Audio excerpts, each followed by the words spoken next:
37장 1절부터 보시겠습니다. 14절까지 합독하시겠습니다. 시작. 여호와께서 본능으로 내게 임하시고 그의 영으로 나를 데리고 가서 골짜기 가운데 두셨는데 거기 뼈가 가득하더라. 나를 그 뼈 사방으로 지나가게 하시기로 본즉 그 골짜기 지면에 뼈가 심이 많고 아주 말랐더라. 그가 내게 이르시되 인자야 이 뼈들이 능히 살 수 있겠느냐 하시기로 내가 대답하되 주 여호와여 주께서 아시나이다. 또 내게 이르시되 너는 이 모든 뼈에게 대언하여 이르기를 너희 마른 뼈들아 여호와의 말씀을 들을지어다. 주 여호와께서 이 뼈들에게 이같이 말씀하시기를 내가 생기를 너희에게 들어가게 하리니 너희가 살아나리라. 너희 위에 힘줄을 두고 살을 입히고 가죽으로 덮고 너희 속에 생기를 넣으리니 너희가 살아나리라.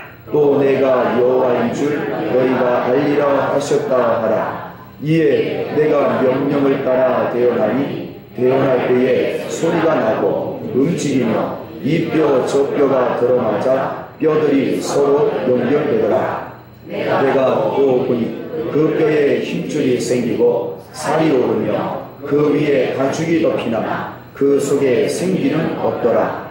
또 내게 이르시되 인자야 너는 생기를 향하여 대언하라. 생기에게 대언하여 이르기를 주 여호와께서 이같이 말씀하시기를 생기야 사방에서부터 와서 이 죽음을 당한 자에게 붙어서 살아나게 하라 하셨다 하라.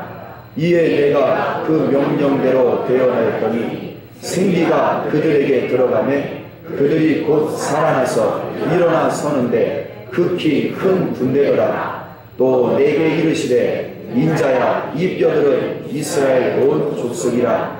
그들이 이르기를 우리의 뼈들이 말랐고 우리의 소망이 없어졌으니 우리는 다 멸절되었다 하느니라. 그러므로 너는 대언하여 그들에게 이르기를 주 여호와께서 이같이 말씀하시기를 내 백성들아 내가 너희 무덤을 열고 너희로 거기에서 나오게 하고 이스라엘 땅으로 들어가게 하리라. 내 백성들아 내가 너희 무덤을 열고 너희로 거기에서 나오게 한즉 너희는 내가 여호와인 줄을 알리라. 내가 또 내 영을 너희 속에 두어 너희가 살아나게 하고 내가 또 너희를 너희 고국 땅에 두리니 나 여호와가 이 일을 말하고 이룬 줄을 너희가 알리라. 여호와의 말씀이니라. 아멘. 조선시대 책 중에요 심리록이라는 책이 있습니다.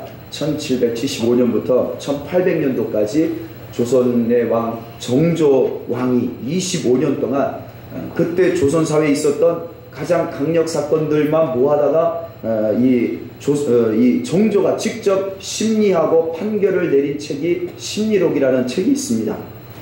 법정 판결문이라고 보시면 되겠습니다. 그 책에 보면요 흥미로운 내용이 있는데 그때 당시 조선 땅에서 한반도에서 살인이라든가 이 강력 범죄가 제일 많았던 곳이 어디냐 기록이 되어 있는데 통계를 보니까 한성부예요. 그러니까 서울이라는 겁니다. 서울. 그리고 황해도, 경기도. 이 서울과 지금으로 얘기하면 서울과 이 경기도 중심 황해도 지역이 가장 강력 범죄가 많았다는 겁니다. 지금하고 똑같지 않습니까?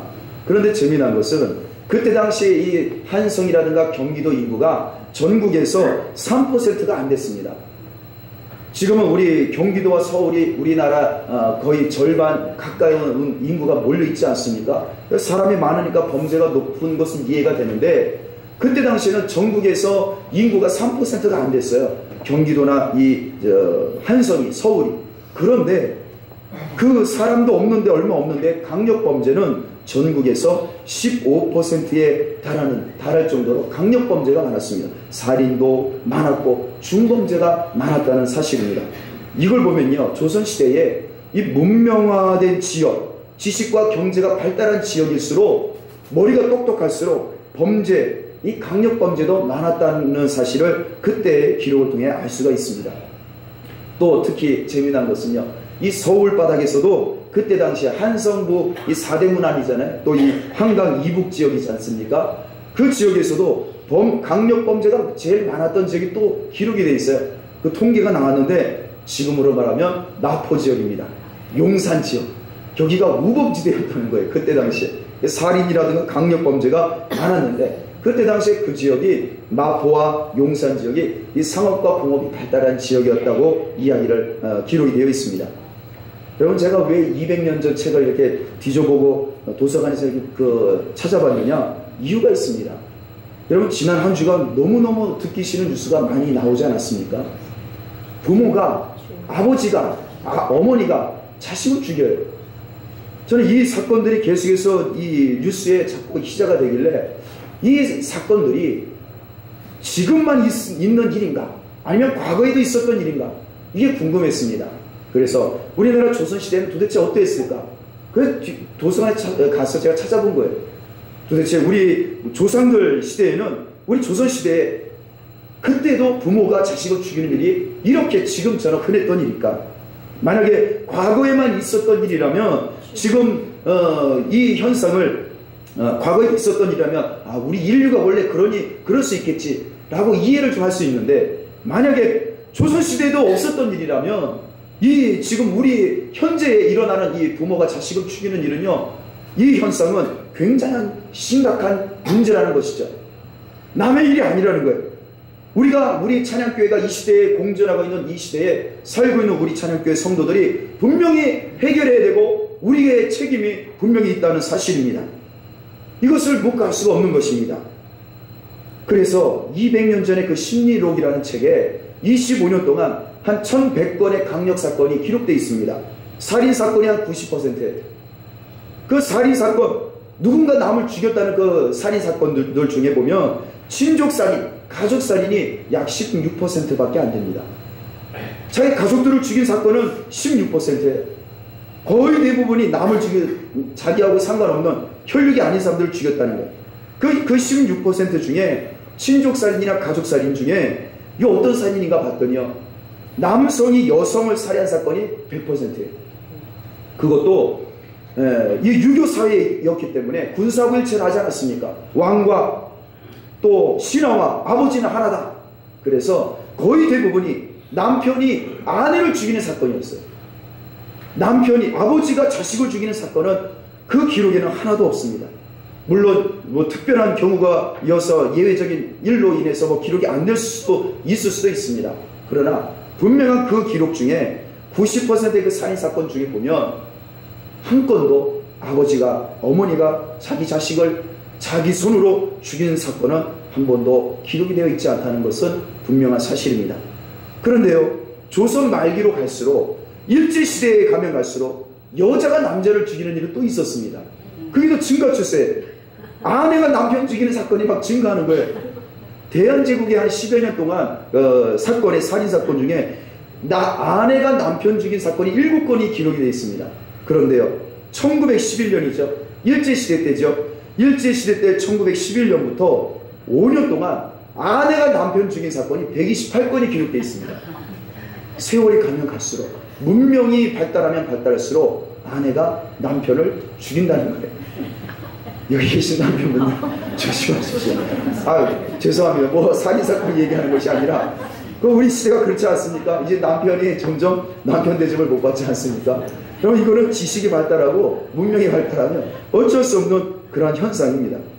여러분, 부모가 자녀를 죽이지 않더라도 자녀를 버리는 일들은 그래도 과거에는 있었어요.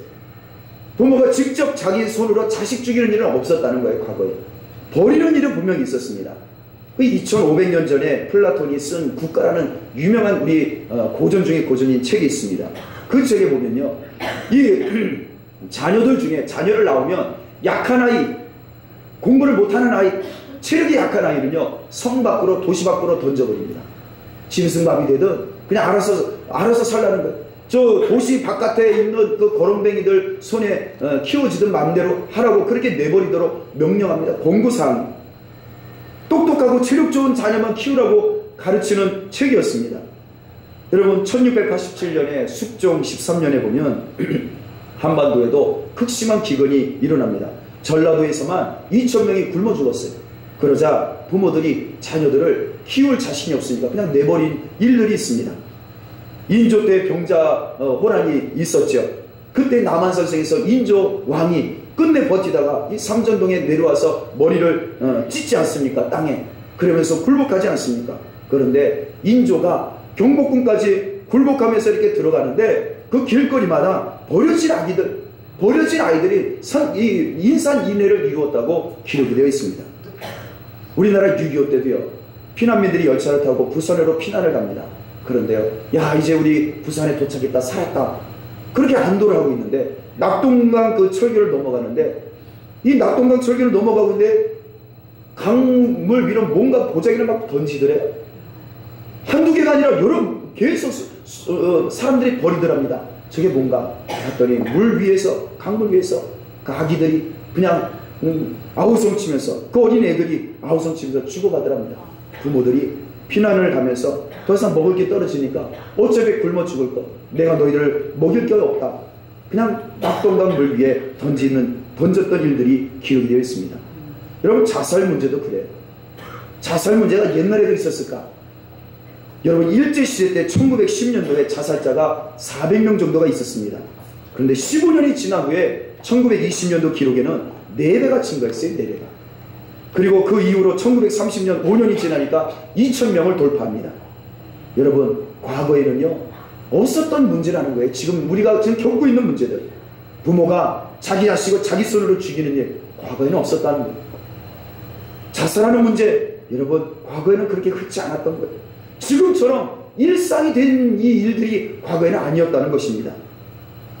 여러분, 인류 중에 가장 오래된 책인 우리 성경 한번 보세요. 성경에도 부모가 자식을 자기 손으로 죽인 기록은 없어요.